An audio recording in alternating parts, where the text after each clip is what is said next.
Bonjour à tous, mon intervenante à la Maison La Margelle. J'espère que vous allez bien. Cette semaine, l'article s'intitulait La force du nous. Donc, voici mon vidéo sur le même sujet. Un sujet que je trouve tellement important parce qu'il va aborder le sentiment d'appartenance. C'est quelque chose qui est tellement beau à voir aussi.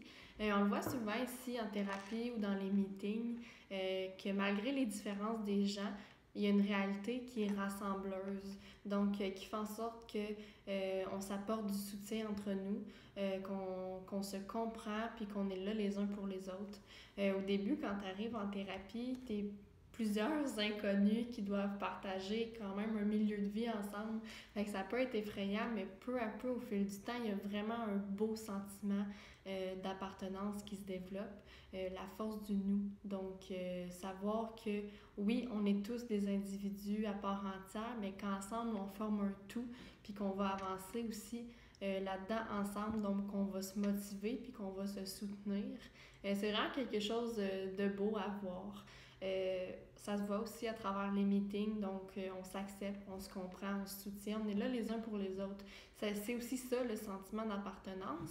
Puis c'est important de comprendre que c'est vraiment bénéfique pour les gens d'avoir un sentiment d'appartenance envers un ou plusieurs groupes parce que ça permet d'affronter plus facilement les obstacles. C'est comme un filet de sécurité, mais ça permet aussi de partager les réussites.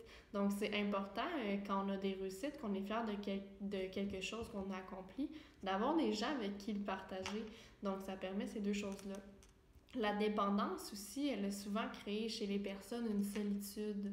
Donc, ça vient briser ça. Ça vient faire en sorte que je me sens compris, accepté, soutenu, puis que je me sens plus seule parce que j'appartiens à un groupe ou à plusieurs groupes.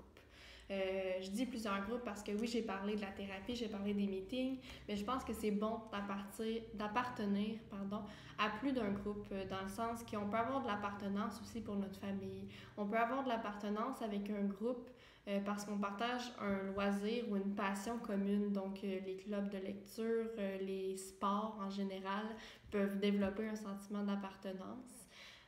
Donc, il y a ça.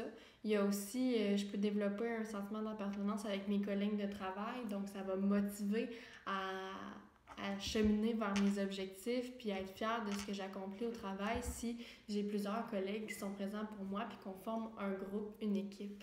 Donc, il y a vraiment plusieurs façons d'aller chercher ça, ce sentiment d'appartenance-là, qui est aussi un besoin, parce que le besoin d'appartenance, on le retrouve dans la pyramide des besoins de Maslow.